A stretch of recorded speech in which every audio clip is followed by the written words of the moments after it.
Sabay nito yung ating tubig sa ating kalamansi.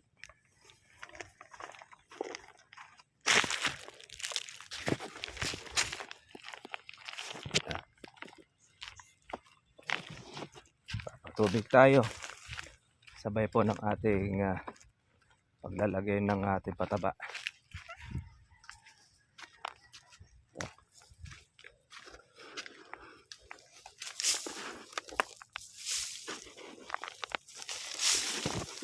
Para pambaon niya.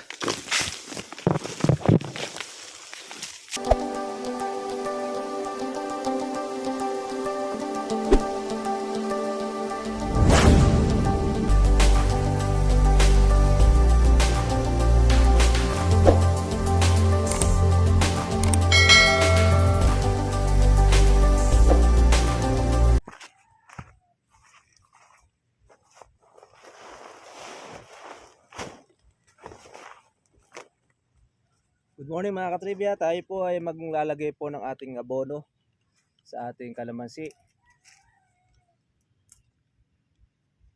Yan, sabayan na po natin ito ng ating pagpapatubig. Yung mga bulaklak at yung bunga ay mabilis sa paglaki niya.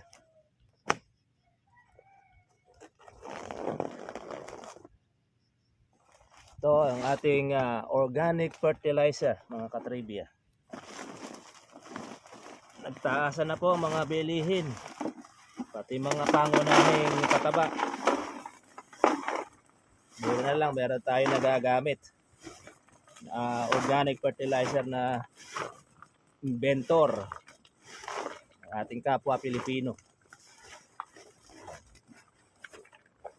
Yung ating gamit sa ating pag-aabono.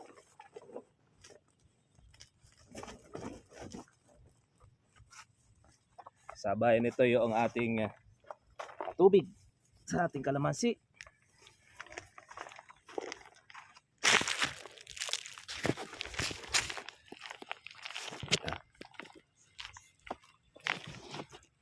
Tubig tayo. Sabay po ng ating paglalagay ng ating pataba.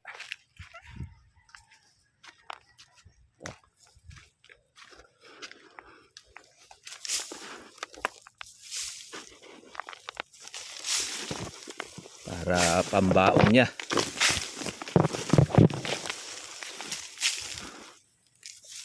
Ating mga bulaklak at saka mga bunga.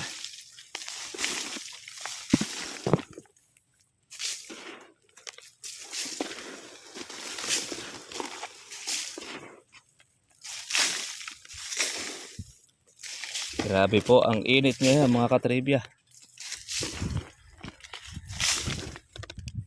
Kailangan ay laging minom ng tubig para hindi ma-heat stroke.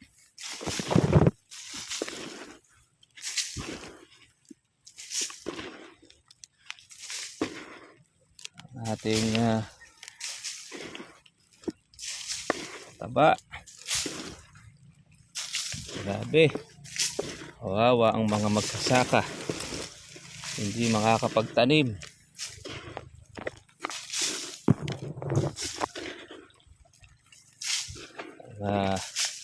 Mga palay.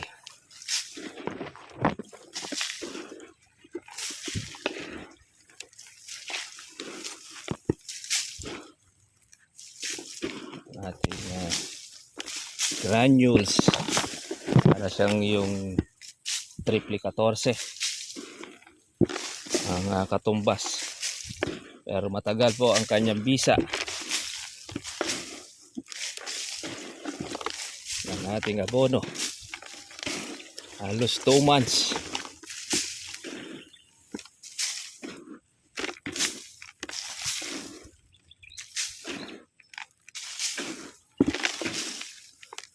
Para siyang kuwan, malikabok.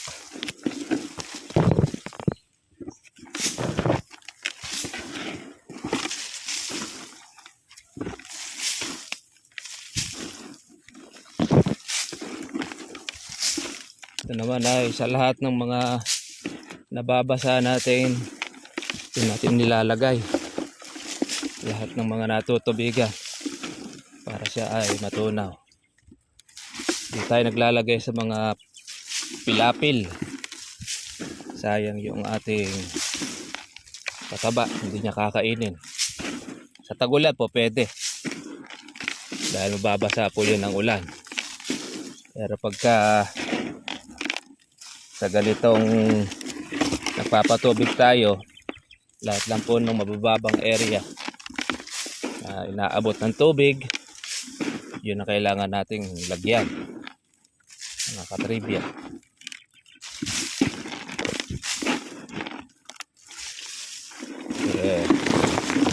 Kahit hindi yun,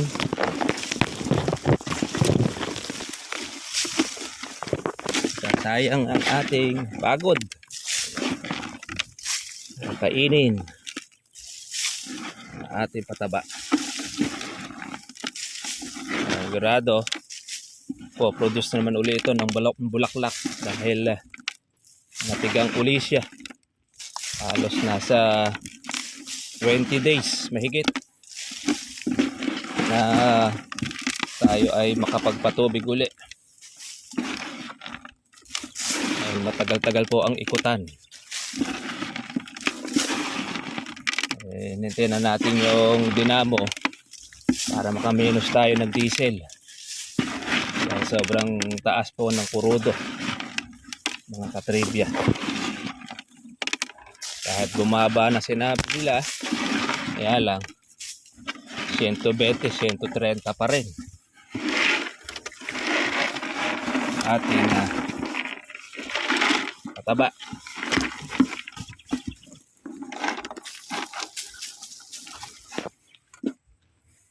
Yo. Ating ilalagay natin dito mga katribya ay mga sa 6 na sako na organic fertilizer. Okay na yan hanggang sa tagulan na. Susunod nating lagay niya mga ka-farmers ay Agosto na baka tayo magpapabulaklak. Ito ay pang support na lang natin sa ating mga bukod mga liliit. Saka yan, palaki na rin po ng ating bunga. Yan, nagmura na po yung ating kalamansi na meron na siyang kasama pong mga bulaklak. Sa tindi po ng init, kailangan siya mag-produce ng marami pong dahon para na protection po ng kanyang katawan. Huwag mabilad sa init araw.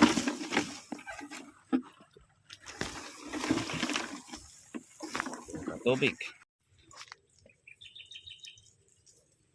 Yung mga bulaklak po natin sa ibabaw.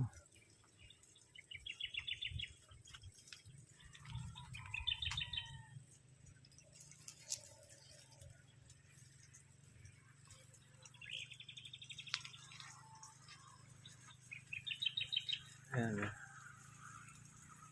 Sayang niya pagka hindi po natin yan naalagaan mga katribya. Marami rin itong bulaklak na yan. Ang ating pang July.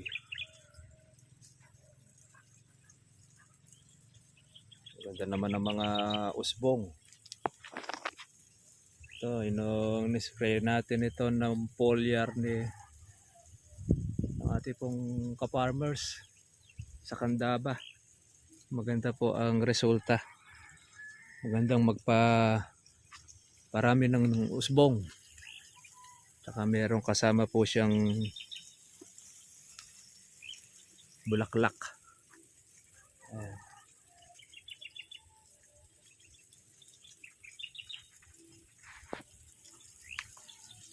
Tayo ay tubig-tubig mga ka-farmers.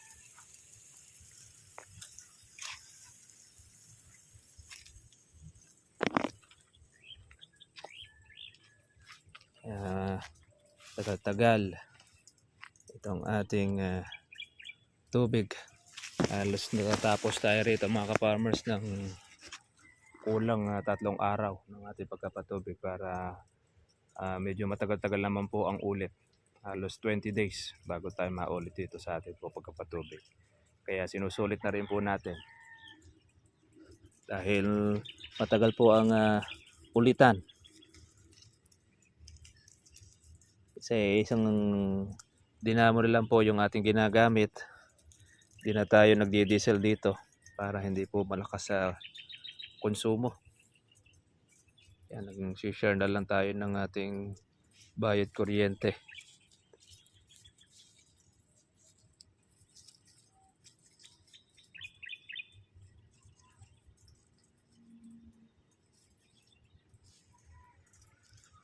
Paano mga ka-farmers, mga ka-trivia, kita po tayo po bukas at tutuloy lang po natin itong ating pagsasabog po ng ating abono at ng patubig para po sa susunod po nating batch ng ating pag-aalaga.